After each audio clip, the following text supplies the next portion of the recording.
Everyone, स्वागत है आप सभी का। तो आज हम लोग हिंदी में करने वाले हैं, ठीक है। Most VVI MCQ.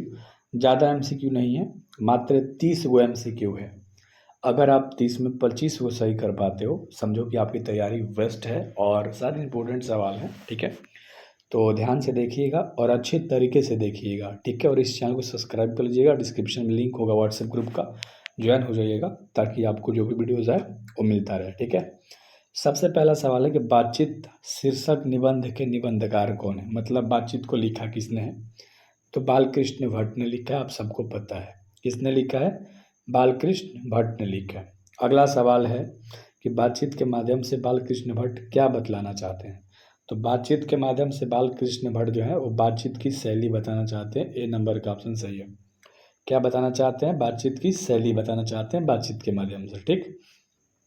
Bhatt ji को अंग्रेजी साहित्य के, मतलब अंग्रेजी में जो लोग लिखते थे ना, उनको एडिशन और स्टील के श्रेणी में रखा है। जैसे मान लो एडिशन और स्टील बहुत फेमस थे, इंग्लिश में लिखते थे, तो उन्हीं के श्रेणी में हिंदी में लिखने वाले भट्ट जी को, ठीक है, किसने रखा था, मतलब कौन व्यक्ति था जो कहता था कि तुम तो एडिशन और स्टील की तरह लिखते हो। ये बात कहने वाले थे रामचंद्र शुक्ल। यानी रामचंद्र शुक्ल ने भट्ट जी को कहा कि तुम तो एडिशन और स्टील की श्रेणी में आने लायक हो, ठीक है। तो इस तरीके से उन्होंने रखा है। किसने रखा है, रामचंद्र ने, ठीक है। कहोगे ठीक है राम जी ने, अरे रामचंद्र याद रख लो। चलो याद तो हो गया ना, कोई बात नहीं। बालकृष्ण भट्ट का निवास स्थान कौन सा है, यानी बालकृष्ण भट्ट कहाँ के थे, तो इलाहाबाद उत्तर प्रदेश के थे। वही निवास स्थान था, मतलब पूरे ज़िंदगी वहीं पर इन्होंने बिताया है। तो अच्छे से आपको याद हो गया होगा, इलाहाबाद उत्तर प्रदेश, बालकृष्ण भट्ट का, ठीक। अगला सवाल है कि बालकृष्ण भट्ट ने किस पत्रिका का संपादन किया। तो हिंदी प्रदीप का, आप सबको पता है, हिंदी प्रदीप का, ठीक है, संपादन किया था हिंदी प्रदीप का। अगला सवाल है 6 नंबर कि गुलेरी जी का जन्म कहाँ हुआ था। तो गुलेरी जी का जन्म अगर पूछ देगा तो कांगड़ा में हुआ था। आप सबको पता है हिमाचल प्रदेश में ये पड़ता है, हिमाचल प्रदेश में पड़ता है कांगड़ा। क्या, कांगड़ा कहाँ पड़ता है, हिमाचल प्रदेश में, ठीक है। कहोगे ठीक है सर। अगला 7 नंबर सवाल है कि सुखमय जीवन किसकी रचना है। तो जो सुखमय जीवन है वो चंद्रधर शर्मा गुलेरी की है। ए नंबर का ऑप्शन सही है और ये बहुत वीवीआई क्वेश्चन है, याद रख लेना। सुखमय जीवन, ठीक है, चंद्रधर शर्मा गुलेरी जी की है।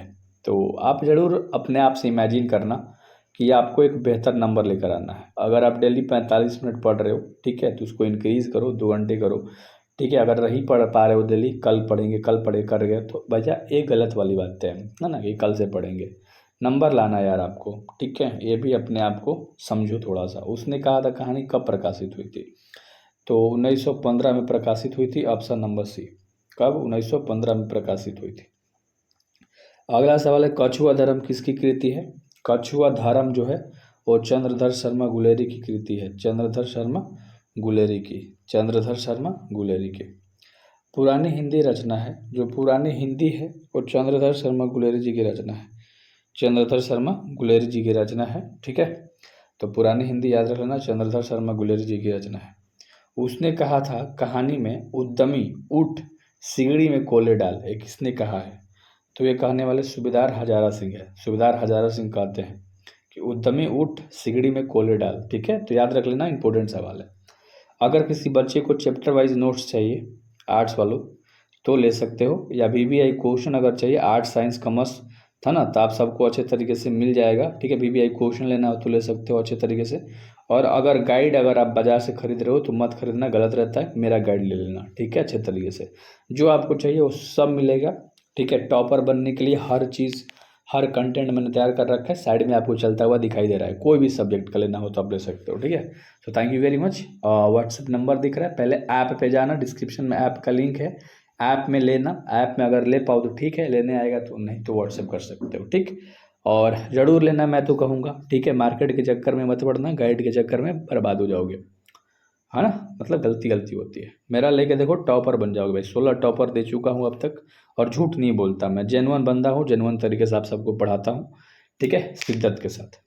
अगला 12 नंबर का सवाल करने वाले हैं कि कुड़माई का क्या अर्थ होता है। तो कुड़माई का अर्थ होता है मंगनी। क्या होता है, मंगनी, ठीक है। सगाई कहते हैं ना, सगाई होता है वही। बोधा कौन है, तो हजारा सिंह का बेटा। तो सूबेदार हजारा सिंह का क्या है, बेटा है, याद रखना। हजार सिंह का ये क्या है, बेटा है। कहोगे अच्छा जी सर से ट्रिक से बता रहे हो तो बोधा सिंह यानी Baudha, no no no not Bauddha, मतलब एक, चलो कोई नहीं, बौद्धा सिंह हजारा सिंह का बेटा, याद तो हो गया।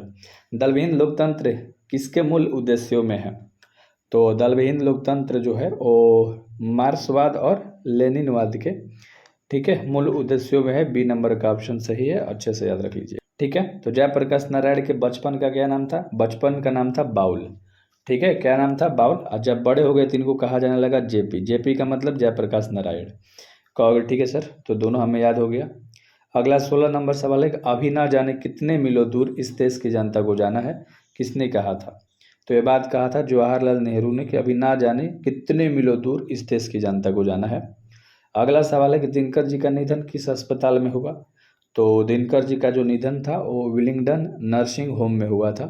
डी नंबर का ऑप्शन सही है, विलिंगडन नर्सिंग होम।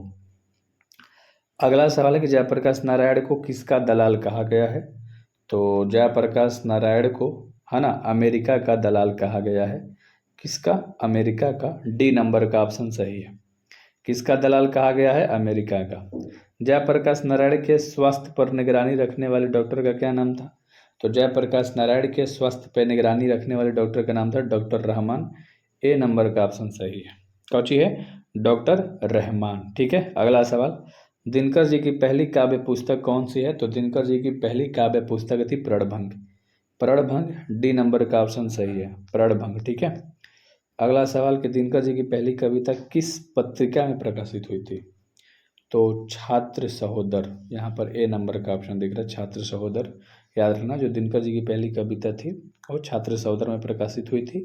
और दिनकर जी की पहली कविता कब प्रकाशित हुई थी, अगर कब पूछ देगा तो 25 में प्रकाशित हुई थी। याद रख लेना, 1925 में दिनकर जी की, रामधारी सिंह दिनकर जी की पहली, है ना, कविता प्रकाशित हुई थी। और दिनकर जी का पूरा नाम है रामधारी सिंह दिनकर, याद रख लेना, क्या? रामधारी, ठीक है, रामधारी सिंह दिनकर। दिनकर का आगे सवाल पूछता है ताकि आप कंफ्यूज हो जाओ, बट कोई नहीं यारो, आप लोग हो मज़ेदार, ठीक है, आप लोग मेरे से पढ़ रहे हो, एक एक कॉन्सेप्ट क्लियर करूँगा, है ना। निम्न में रामधारी सिंह दिनकर की रचना कौन सी है? तो रामधारी सिंह दिनकर की रचना जो है निम्न में से, ये तो नहीं है, ये भी नहीं है, रहस्य कथा नहीं है, उर्वशी है। सी नंबर का ऑप्शन सही है, ठीक है, सी नंबर का ऑप्शन सही है सका। और बुद्ध और महावीर के नारियों को कौन सा अधिकार दिया गया? तो मतलब बुद्ध ने और महावीर ने नारी को कौन सा अधिकार दे दिया था? भिक्षुड़ी होने का, सखा, ठीक है। तो बी नंबर का ऑप्शन आपका राइट हो जाएगा, सखा, याद रख लेना, ठीक है। अगला सवाल है 25 नंबर की, पुरुष जब नारी के गुण लेता है तब वह देवता बन जाता है, मतलब लड़का लड़की के गुण सीख लेगा ना तो देवता बन जाएगा। किंतु नारी जब नर के गुण सीखती है तो राक्षस हो जाती है, मतलब लड़की लड़का का गुण सीखेगी तो राक्षस हो जाएगी।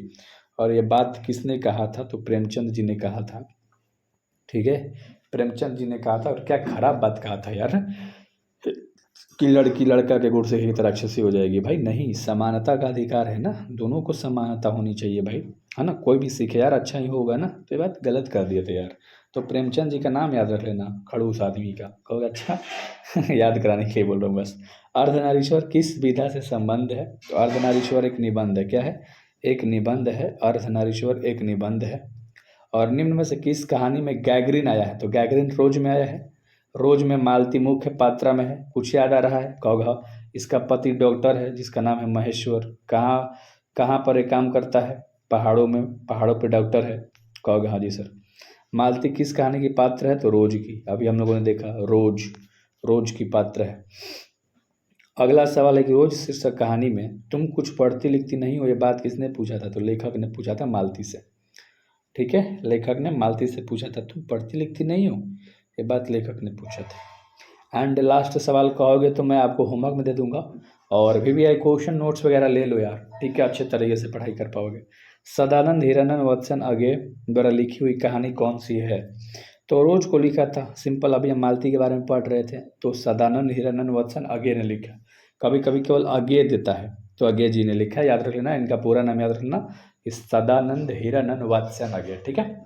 सो उम्मीद करता हूँ आपको अच्छे तरीके से समझ में आ गया होगा, तो बेहतर तरीके से पढ़िए, बाकी आपका, है ना, ये सखा है, सब संभाल लेगा मेरे सखा। Thank you very much.